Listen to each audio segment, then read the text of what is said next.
আমাদের সবারই স্বপ্ন আছে, কিন্তু সেই স্বপ্ন আর বাস্তবের মাঝে প্রায়ই কিছু অদৃশ্য দেয়াল দাঁড়িয়ে যায়। আজকের আলোচনা ঠিক সেই দেয়ালগুলো ভেঙে ফেলার জন্য। চলুন তাহলে শুরু করা যাক। একবার ভেবে দেখুন তো, স্বপ্ন আর বাস্তবের মধ্যে সবচেয়ে বড় বাধাটা ঠিক কী? মজার ব্যাপার হলো, আমরা প্রায়ই এর উত্তরটা খুঁজি বাইরের কোনো কিছুর মধ্যে। আমাদের মনে হয় সমস্যাটা হয়তো অফিসের বসের জন্য, অথবা ভাগ্যটাই খারাপ, কিংবা যথেষ্ট টাকা নেই বলে আটকে আছি। কিন্তু সত্যি বলতে এগুলো আসল কারণ নয়, আসল বাধাটা লুকিয়ে আছে আরও অনেক গভীরে। ঠিক তাই, আমাদের সফলতার পথে সবচেয়ে বড় বাধাগুলো অদৃশ্য, আর সেগুলো আমাদের মনের ভেতরেই বাস করে। আজ আমরা আমাদের ভেতরের এই 3টি প্রধান শত্রুকে চিনব আর তাদের হারানোর কৌশলও শিখব। চলুন লড়াইটা শুরু করা যাক। আমাদের প্রথম অদৃশ্য শত্রু হল পারফেকশনিজম, বা সবকিছু নিখুঁতভাবে করার একটা প্রবণতা। বাইরে থেকে এটাকে দারুণ একটা গুণ মনে হতে পারে, কিন্তু এটা আসলে একটা সাংঘাতিক ফাঁদ। এই কথাটা কি খুব পরিচিত লাগছে? এখনও ঠিক সময় আসেনি, অথবা আমি এখনও পুরোপুরি রেডি নই, এগুলো আসলে ওই পারফেকশনিজমেরই কণ্ঠস্বর। এই ভয়টাই আমাদের প্রথম পদক্ষেপটা নিতে দেয় না। আসল কথা হলো, পারফেকশনিজম কোনো শক্তি না, এটা হলো ভয় থেকে জন্ম নেয়া একটা নিখুঁত অজুহাত। ব্যর্থ হওয়ার ভয়, মানুষ কি বলবে সেই ভয়, এই দুটোই আমাদের একদম প্যারালাইজড করে রাখে। তাহলে উপায় কি? দেখুন, খুব সহজ দুটো ধাপ।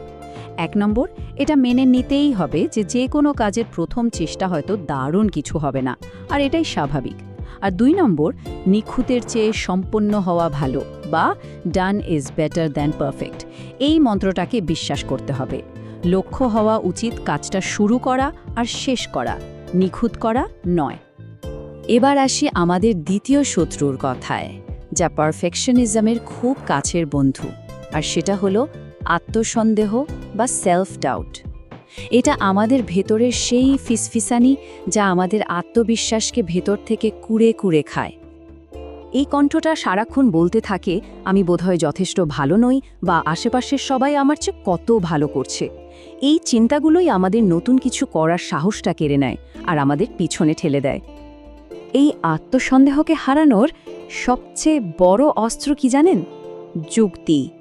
যখনই মনে এমন কোনো চিন্তা আসবে, নিজেকে শুধু একটা প্রশ্ন করতে হবে, আচ্ছা, এই যে আমি ভাবছি, এর পেছনে কি কোনো শক্ত প্রমাণ আছে? এর মোকাবিলার উপায় হলো যুক্তি দিয়ে ওই নেতিবাচক চিন্তাটাকে চ্যালেঞ্জ করা। অতীতের ছোট ছোট সফলতার কথা ভাবুন, দরকার হলে একটা লিস্ট বানান, দেখবেন বেশিরভাগ আত্মসন্দেহের কোনো বাস্তব ভিত্তিই নেই। এটা আসলে একটা অভ্যাসের মতো, যা চাইলেই কিন্তু বদলানো সম্ভব। আমাদের তৃতীয় এবং শেষ অদৃশ্য বাধাটা আধুনিক সমাজের একটা বিরাট চ্যালেঞ্জ।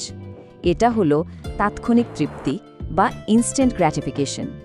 আমরা এমন এক সময় বাস করছি যেখানে আমাদের সবকিছুই সঙ্গে সঙ্গে চাই। যখনই কোনো বড় লক্ষ্যের দিকে এগোতে গিয়ে একটু কষ্ট হয় বা ফল পেতে দেরি হয়, আমাদের মস্তিষ্ক তখন সহজ আনন্দ খোঁজে। যেমন ধরুন, কঠিন একটা কাজ ফেলে রেখে মোবাইল স্ক্রোল করা।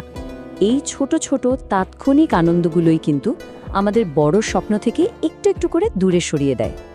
কথাটা খুব সহজ, কিন্তু অবিশ্বাস্য রকমের সত্যি। বড় কোনো স্বপ্ন সত্যি করতে সময় লাগে, ধৈর্য লাগে, এর কোনো শর্টকাট হয় না। তাহলে এই ফাঁদ থেকে বেরোনোর উপায়? প্রথমত, বিশাল লক্ষ্যটাকে একদম ছোট ছোট প্রতিদিনের টাস্কে ভাগ করে ফেলুন। দ্বিতীয়ত, যখনই আলসেমি লাগবে, কাজটা শুধু শুরু করার জন্য 5 সেকেন্ড রুল ব্যবহার করুন। আর সবশেষে, নিজের মস্তিষ্ককে এটা বোঝাতে হবে যে আজকের এই ছোট ছোট কষ্টগুলোই ভবিষ্যতের বড় পুরস্কারের জন্য বিনিয়োগ। তো আমরা আমাদের 3টি প্রধান অদৃশ্য শত্রুকে চিনে ফেললাম। এখন আর শুধু জানার পালা নয়, এখন অ্যাকশন নেওয়ার পালা। এই যুদ্ধটা আজ ঠিক এই মুহূর্ত থেকে শুরু করতে হবে। চলুন আরেকবার মনে করে নিই সেই 3টি বাধা। 1, সবকিছু নিখুঁতভাবে করার জেদ। 2, নিজের যোগ্যতা নিয়ে সন্দেহ করা।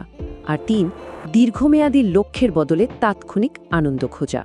এগুলোকে চিহ্নিত করতে পারাটাই কিন্তু প্রথম বিজয়। আর সবচেয়ে গুরুত্বপূর্ণ কথাটা হলো, এই বাধাগুলো কোনো বাস্তব দেয়াল নয়, এগুলো আমাদের নিজেদের মনের তৈরি একটা ভ্রম, আর যা কিছু মনে তৈরি করা যায় তা কিন্তু মন থেকে মুছে ফেলাও যায়। সুতরাং শেষ কথা একটাই, নিজের ভেতরের সেই সমালোচকের কণ্ঠকে এবার চুপ করিয়ে দিন, যে আপনাকে প্রতিনিয়ত থামিয়ে দিতে চায়। আর কোনো অজুহাত নয়, এবার শুধু কাজে লেগে পড়ার পালা। শেষ করার আগে শুধু একটি প্রশ্ন রইল, এই 3টি বাধার মধ্যে কোনটি আপনার সবচেয়ে বড় শত্রু বলে মনে হয়? নিজের উত্তরটা খুঁজে বের করাটাই কিন্তু জয়ের দিকে আপনার প্রথম পদক্ষেপ।